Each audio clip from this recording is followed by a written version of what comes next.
Hi friends, welcome back to our channel. కొత్త వాళ్ళు ఎవరైనా చూస్తూ ఉంటే తప్పకుండా సబ్స్క్రైబ్ చేసుకోండి. ఒక తండ్రి తన 10 ఏళ్ల కూతురిని శాశ్వతంగా కోల్పోతాడు. అయితే ఆమె చనిపోయిందన్న కఠిన నిజాన్ని జీర్ణించుకోలేక అతడు ఎవరూ ఊహించలేని ఒక నిర్ణయాన్ని తీసుకుంటాడు. అదేమిటంటే తన కూతురు శవపేటికలో రహస్యంగా ఒక సీసీటీవీ కెమెరాను పెట్టాడు. ఆ తర్వాత కెమెరాలో రికార్డైన దృశ్యాన్ని చూసి అతని హృదయం ముక్కలయ్యింది. ఆ దృశ్యం అతని జీవితాన్నే మార్చేసింది. అవును, ఈ కథ చాలా హార్ట్ టచింగ్గా ఉంటుంది. ఖచ్చితంగా చివరి వరకు చూడండి. హైదరాబాద్లో శ్రీధర్ అనే ఒక వ్యక్తి సాఫ్ట్వేర్గా ఉద్యోగం చేస్తూ ఉన్నాడు. అతనికి ఒక 10 ఏళ్ల కూతురు ఉంది. శ్రీధర్కి కూతురు అంటే ప్రాణం. ఎందుకంటే శ్రీధర్ భార్య రేఖ కూతురు నిహా పుట్టిన కొన్ని రోజులకు అనారోగ్యంతో మరణించింది. దాంతో శ్రీధర్ తన 10 ఏళ్ల కూతురు నిహాతో కలిసి జీవిస్తూ ఉండేవాడు. శ్రీధర్ ఇంకా తన కూతురు వారిది ఒక చిన్న అందమైన సంతోషమైన జీవితం. తన భార్య లేకపోయినా తన కూతురితో చాలా ఆనందంగా జీవిస్తూ ఉన్నాడు శ్రీధర్. ఇరుగు పొరుగు వారితో చాలా సన్నిహితంగా ఉండేవారు. నేహ అంటే శ్రీధర్కి బలం బలహీనత కూడా. తన భార్య చనిపోయిన కారణంగా అన్నీ తనలోనే చూసుకుంటూ చాలా గారాబంగా పెంచాడు నిహాని. ఒకరోజు నిహా టేబుల్ దగ్గర కూర్చొని కలర్ పెన్సిల్స్తో డ్రాయింగ్ వేస్తూ ఉంటుంది. అలాగే తండ్రి మరో పక్కన తన కూతురు కోసం వంట చేస్తూ ఉన్నాడు. అలా శ్రీధర్ తన కూతురితో ఇలా మాట్లాడుతూ ఉన్నాడు. నిహా బంగారం, ఏం చేస్తున్నావమ్మా అని అడిగాడు. నాన్నా, నేను డ్రాయింగ్ వేస్తున్నాను అని అంటూ వెంటనే నిహా తను వేసిన డ్రాయింగ్ని తన తండ్రికి చూపిస్తుంది. అది చూసిన తండ్రి చాలా సంతోషపడతాడు. ఎందుకంటే నిహా వేసిన డ్రాయింగ్ ఏంటంటే నేహా మరియు శ్రీధర్ ఇద్దరూ కలిసి ఉన్న ఒక డ్రాయింగ్ని వేస్తుంది. అది చూసిన శ్రీధర్ చాలా సంతోషపడి, బంగారు తల్లి, నువ్వు వేసిన డ్రాయింగ్ చాలా బాగా ఉంది. నువ్వు డ్రాయింగ్లో కూడా చాలా అందంగా ఉన్నావు. అలాగే నీ పక్కన నేను ఇంకా అందంగా ఉన్నాను. నువ్వు ఇలా డ్రాయింగ్ వేస్తే నాకు చాలా ఆనందంగా ఉంది అని చెప్తాడు. అప్పుడు నెహా ఎప్పుడూ ఈ డ్రాయింగ్ లాగానే మనం ఇద్దరం కలిసే ఉండాలి అని అంటాడు. అప్పుడు నిధి నవ్వుతూ, నాన్నా, నువ్వు ఈ ప్రపంచంలో అందరి నాన్నల కన్నా ఎంతో మంచి నాన్నవి. నువ్వు ఎప్పుడూ నన్ను వదిలిపెట్టవు కదా, అలాగే నన్ను ఎప్పుడూ ఒంటరిగా వదిలిపెట్టవు కదా అని అంటూ ఉంటుంది. అప్పుడు శ్రీధర్ అంటాడు, లేదమ్మా, నేను ఎప్పుడూ నీతోనే ఉంటాను, నిన్ను ఎప్పటికీ వదిలిపెట్టను అని కౌగిలించుకుంటాడు. ఒకరోజు నెహా ఎప్పటిలాగానే స్కూల్కి వెళ్తుంది. శ్రీధర్ కూడా రోజులాగానే ఆఫీస్కి వెళ్తాడు. ఇక ఆ రోజు శ్రీధర్ ఆఫీస్ సమయం అయిపోయి ఇంటికి వచ్చినా కూడా నిహా ఇంకా స్కూల్ నుంచి ఇంటికి రాలేదు. దాంతో నిహా కోసం ఎదురుచూస్తూ ఉన్నాడు శ్రీధర్. నిహాని తీసుకువచ్చే ఆటో డ్రైవర్కి కూడా ఫోన్ చేశాడు. కానీ డ్రైవర్ ఫోన్ ఎత్తడం లేదు. కాసేపటి తర్వాత శ్రీధర్కి ఒక ఫోన్ కాల్ వచ్చింది. అయితే ఆ ఫోన్ లిఫ్ట్ చేసే కంటే ముందే శ్రీధర్ గుండెల్లో ఏదో భయం అనిపిస్తోంది. అప్పుడు ఫోన్ లిఫ్ట్ చేస్తాడు. వెంటనే అక్కడ ఫోన్ నుంచి, మీరు శ్రీధర్ గారేనా అని ఒక గొంతు వినిపించింది. అవును అని నెమ్మదిగా సమాధానమిచ్చాడు. ఫోన్లో అవతలి వ్యక్తి, మీరు వెంటనే యశోద హాస్పిటల్కి రావాలని, అక్కడ మీ కూతురు అడ్మిట్ అయిందని చెప్పాడు. ఆ మాటలు విన్నా శ్రీధర్కి ప్రాణం పోయినంత పని అయ్యింది. వెంటనే నా కూతురికి ఏమైంది అని వణుకుతున్న స్వరంతో అడిగాడు. అప్పుడు మీ కూతురికి యాక్సిడెంట్ జరిగింది. తలకు పెద్ద గాయం అవ్వటంతో హాస్పిటల్కి తీసుకువచ్చారు అని చెప్పాడు. ఆ మాట వినగానే శ్రీధర్ కాళ్ల కింద భూమి కంపించినట్టు అనిపించింది. శ్రీధర్కి మాటల్లో తడబాటు, వణుకుతున్న కాళ్లతో ఏడుస్తూ కంగారుగా హాస్పిటల్కి చేరుకున్నాడు. తన కూతురు అడ్మిట్ అయ్యి ఉన్న ఎమర్జెన్సీ వార్డు బయట నిలబడి కంగారుగా ఏడుస్తూ లబోదిబోమంటున్నాడు. కాసేపటికి డాక్టర్ బయటికి వచ్చి, పాప తండ్రి మీరేనా అని అడిగాడు. అవును అని చెప్పగా, మేము చాలా ప్రయత్నం చేశాము, కాని తలకు తీవ్రంగా గాయం అవ్వటంతో మీ పాపకు రక్తం బాగా పోవటంతో మేము బ్రతికించలేకపోయాము అని చెప్పటంతో ఆ మాట వినగానే శ్రీధర్ పసిపిల్లాడిలా భూమిపై పడి రోదిస్తూ ఉన్నాడు. భూమి బద్దలయ్యేలా ఏడుస్తూ అరుస్తూ నిహా నిహా అని ఏడుస్తూ ఉన్నాడు. ఏ కూతురైతే నాన్న నన్ను ఎప్పటికీ ఒంటరిగా వదిలిపెట్టి వెళ్ళవు కదా అని మాట తీసుకుందో అలాంటి కూతురు నన్ను ఇప్పుడు శాశ్వతంగా వదిలిపెట్టి వెళ్ళిపోయింది అని ఏడుస్తూ రోదిస్తూ ఉన్నాడు. ఇక ఆ తరువాత నిహానే ఒక చిన్న శవపేటికలో పెట్టి శ్మశాన వాటికలో పూడ్చిపెట్టారు. అక్కడ ఉన్న సమాధుల మధ్య నిహా సమాధి చాలా చిన్నగా విచిత్రంగా అనిపించింది. కాని అంత్యక్రియల సమయంలో శ్రీధర్కి నిహా చేతిపైన ఏవో మచ్చలు కనిపించాయి. పోస్టుమార్టం రిపోర్ట్లో కూడా అలాంటి మచ్చల గురించి ఎలాంటి సమాచారం లేదని అతను గుర్తుకు చేసుకున్నాడు. అసలు నా కూతురికి ఏం జరిగింది? యాక్సిడెంట్ జరిగి ఉంటే ఎలా జరిగింది అని ఆలోచనలో పడ్డాడు. తను హాస్పిటల్లో ఉన్నప్పుడు అక్కడ ఉన్న సిబ్బందిని బాధతో కొన్ని ప్రశ్నలు అడిగితే వాళ్ళు నిర్లక్ష్యంగా సమాధానమిచ్చారు. కానీ శ్రీధర్కి ఆ బాధలో ఏమీ అర్థం కాలేదు. కానీ తన కూతురు ఏ కారణంగా చనిపోయింది అని తెలుసుకోలేని అతను జీర్ణించుకోలేకపోతున్నాడు. తన మనసు నెమ్మదించటం లేదు. తన కూతురితో ఉన్న జ్ఞాపకాలు అన్నీ గుర్తుకొస్తున్నాయి. తన పాపని తన జీవితం ప్రాణం అనుకున్న తన పాప ఇక లేకపోయేసరికి తట్టుకోలేకపోతున్నాడు. తన కూతురిని కోల్పోయిన బాధలో తను ఎవరితోనూ కలవలేక ఎవరితోనే మాట్లాడలేకపోతున్నాడు. అతనికి జీవితం అంటేనే విరక్తి వచ్చేసింది. అంత్యక్రియలు జరిగే సమయంలో అక్కడ వారంతా నవ్వుకుంటూ చర్చించుకుంటున్న దృశ్యాలే కనిపిస్తూ ఉన్నాయి శ్రీధర్కి. దాంతో ఆ రోజు నుండి శ్రీధర్ నిహా సమాధి దగ్గరే ఎక్కువ సమయం గడుపుతూ ఉండేవాడు. అలా రోజు లాగానే ఒకరోజు సమాధి దగ్గరికి వెళ్ళినప్పుడు నిధి సమాధి మట్టి కదిలినట్టుగా అనిపించింది. దీంతో శ్రీధర్కి అనుమానం కలిగింది.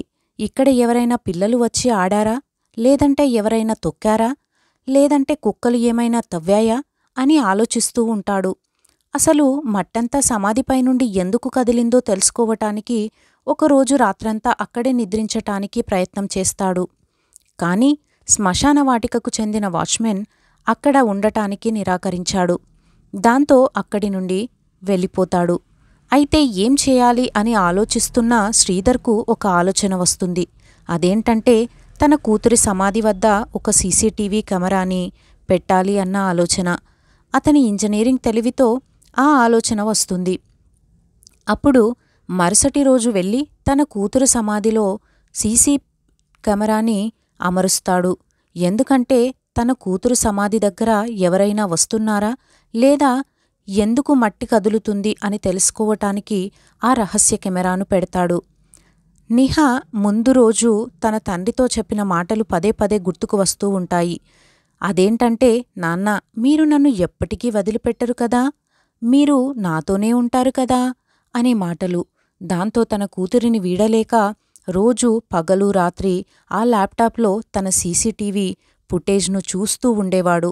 అలా కొన్ని రోజులపాటు ఎటువంటి మార్పు లేకుండా ఉంది ఆ సమాధి దగ్గర. కాని ఒకరోజు అనుకోకుండా సీక్రెట్ కెమెరాలో రికార్డైన దృశ్యం చూసి ఒక్కసారిగా షాక్కి గురయ్యాడు. అది ఆ రోజు రాత్రి దాదాపు 1:30 నిమిషాలకు సమయంలో 2 మాస్క్ వేసుకున్న వ్యక్తులు వచ్చారు. అందులో ఒకడు శ్మశాన వాచ్మెన్లాగా అనిపించాడు. అలా 2 కలిసి తన కూతురి సమాధి తవ్వటం మొదలుపెట్టారు. ఆ దృశ్యాన్ని చూసిన శ్రీధర్ తట్టుకోలేక ఆ రాత్రికి రాత్రి సమాధి దగ్గరికి రావడం మొదలుపెట్టాడు. ఏదైతే జరగకూడదు అని అతను భయపడ్డాడో అదే నిజమైంది. ఎందుకంటే తన కూతురి సమాధి దగ్గర తన సమాధిలో కూతురు లేదు. అంతే. ఆ దృశ్యం చూసి వెంటనే పోలీస్ స్టేషన్కి వెళ్ళి కంప్లైంట్ ఇచ్చాడు. కాని అక్కడ పోలీసులు అతనికి మతిస్థిమితం లేదు అని, ఎందుకో కంగారు పడుతున్నాడు అని కంప్లైంట్ని కొట్టిపారేశారు. కాని అప్పుడే ఒక ఎస్ఐ వచ్చి, బాబూ, మీరు ఇంటికి వెళ్ళి నిద్రపోండి. ఏదైనా జంతువు వచ్చి అలా చేసి ఉండవచ్చు. మీరు దానికే ఎందుకు కంగారుపడి మమ్మల్ని కంగారు పెడుతున్నారు అని అంటాడు. సరే, మీరు ఇక్కడ వరకి వచ్చారు కదా, రేపు ఉదయాన్నే వచ్చి మేము అక్కడ పరిశీలన చేస్తాము అని అంటారు. కాని అతని కంప్లైంట్ని పక్కన పెట్టేస్తారు. కాని శ్రీధర్ మాత్రం దానిని అస్సలు వదిలిపెట్టలేదు. తనకు తానే దర్యాప్తుని మొదలుపెట్టాడు. శ్మశాన కార్మికులను ప్రశ్నించడం మొదలుపెట్టాడు. కాని కొందరు అతనితో మాట్లాడటానికి సిద్ధంగా లేరు. అప్పుడు వాచ్మెన్ దగ్గరికి వెళ్ళి మాట్లాడుతుండగా అతను ఏదో దాచి మాట్లాడుతున్నట్టుగా శ్రీధర్కి అనిపించింది. వాచ్మెన్ని ఎంతసేపు అడిగినా కూడా పొంతలేని సమాధానం చెప్పడం మొదలుపెట్టాడు. శ్రీధర్ అతనిని, నీకు ఎంత డబ్బు కావాలో చెప్పు, ఇస్తాను, కాని నా పాప శవం ఎక్కడ ఉందో చెప్పు అని బతిమాలుతాడు. అప్పుడు ఆ వాచ్మెన్ భయంతో ఏ విషయాన్ని చెప్పడు. కానీ కొన్ని రోజులకు శ్రీధర్ దగ్గరికి వచ్చి వాచ్మెన్ ఇలా చెప్తాడు. సార్, ఇక్కడ మీ పాప శవమే కాదు, చాలా రోజుల నుండి చాలా శవాలు మాయమవుతున్నాయి. మునుపటి నెలలో 5 శవాలు అదృశ్యమయ్యాయి. అయినా కూడా ఎవరూ పట్టించుకోలేదు. శ్రీధర్ కూడా పట్టించుకోకపోయి ఉంటే ఈ విషయం ఇంకా బయటికి వచ్చేది కాదు. అయితే ఈ కుట్రలో శ్మశానంలో మెంబర్స్ అలాగే హాస్పిటల్లోని కొంతమంది డాక్టర్స్ ఉన్నారని తెలుసుకున్నాడు. వీరంతా దీనిని ఒక సీక్రెట్ దందాలాగా చేస్తున్నారు. బయట ప్రపంచానికి తెలియకుండా చనిపోయిన వారి అవయవాలను కూడా ఎగుమతి చేస్తున్నారట.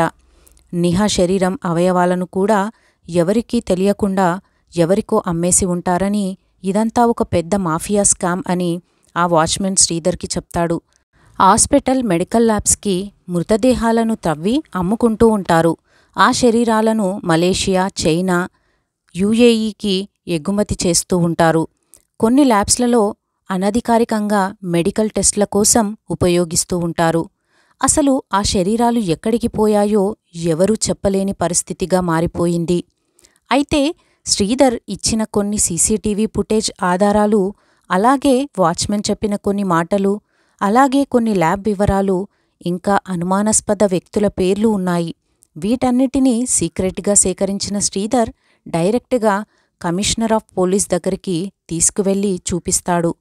ఈ సాక్ష్యాలతో పోలీసులు ఒక ప్రత్యేక టాస్క్ ఫోర్సు ఏర్పాటు చేసి ఆ ముఠాపై దాడి చేస్తారు. వారిలో కొంతమందిని అరెస్టు కూడా చేస్తారు. పోలీసులకు కొన్ని హాస్పిటల్స్పై రైడ్ చేసి అక్కడున్న ఇల్లీగల్ మోసాలను బయటపెడతారు. అయినా కూడా నిహా శరీరం మాత్రం ఇంకా దొరకనేలేదు. దాంతో శ్రీధర్ తన కూతురిని చివరిసారిగా చూసే అవకాశాన్ని కూడా కోల్పోతాడు. తన పేరు మీద సమాధి కట్టినా కూడా ఆ సమాధిలో నిహా లేదు. అలా శ్రీధర్ తన కూతురు సమాధి దగ్గర నిలబడి తన కూతురికి మౌనాన్ని పాటిస్తాడు. అప్పుడు చివరగా తన కూతురికి ఒక మాట ఇస్తాడు. నిహా, నీకు న్యాయం జరిగే వరకు నేను పోరాడుతాను తల్లి. నీలాంటి వారి కోసం తప్పకుండా పోరాటం చేస్తానమ్మా. నేను నీకు ఈ మాట ఇస్తున్నాను అని అంటాడు. అలాగే నిన్ను కాపాడుకోలేనందుకు నన్ను క్షమించు తల్లి అని అంటాడు. అయితే ఈ విషయం సోషల్ మీడియాలో వైరల్ అవ్వటంతో అందరూ నిహాకి న్యాయం జరగాలి అని పోరాటం మొదలు పెడతారు. వెంటనే ఈ కేసు విచారణ కోర్టు వరకు వెళ్ళింది. కోర్టు ముందు నిరసనకారులు నిరసన వ్యక్తం చేశారు. నిహాకి న్యాయం కావాలి, ఇలాంటి దారుణం చేసేవారికి శిక్ష పడాలి అని నినాదాలు చేస్తూ ఉన్నారు. మీడియాతో పాటు జర్నలిస్టులు కూడా ఎవరినీ వదలటం లేదు. ఇక శ్రీధర్ కోర్టు హాల్లోకి వెళ్ళినప్పుడు హాల్ అంతా నిశ్శబ్దంగా ఉంది. న్యాయవాదులు అందరూ గంభీరంగా కూర్చుని ఉన్నారు. కోర్టు గదిలో అందరూ నిశ్శబ్దంగా ఉన్నారు. అయితే శవాలను దహనం చేసేవారి తరపున వచ్చిన న్యాయవాదులు గంభీరంగా కూర్చుని ఉన్నారు. ఇంకా శ్రీధర్ వైపు నుండి వచ్చిన న్యాయవాది కూడా అక్కడ కూర్చున్నాడు. ఆ తర్వాత విచారణలు భాగంగా శవాలను దహనం చేసే తరపున వచ్చిన న్యాయవాదులు శ్రీధర్ని ఒక మతిభ్రమించిన వ్యక్తిగా, ఆ తండ్రిగా చిత్రీకరించే ప్రయత్నం చేశారు. కానీ అతను ప్రాణంగా ప్రేమించే కూతురు లేకపోవడంతో అతనికి మతిపోయిందని నింద వేశారు. శ్రీధర్ రహస్యంగా సేకరించిన సాక్ష్యాలతో అసలు నిజం తేటతెల్లయింది. అప్పుడు శ్రీధర్ వైపు నుండి వచ్చిన న్యాయవాదులు ఏం చెప్పారంటే, ఈ సంస్థపై ఇప్పటికే ఎన్నో ఫిర్యాదులు ఉండటం, వీటన్నింటిని గురించి ఏం చెప్తారు అని అడిగారు. నిహాలాగానే ఆ శ్మశాన వాటికలో ఎన్నో శవాలు మాయమైపోతూ ఉన్నాయి.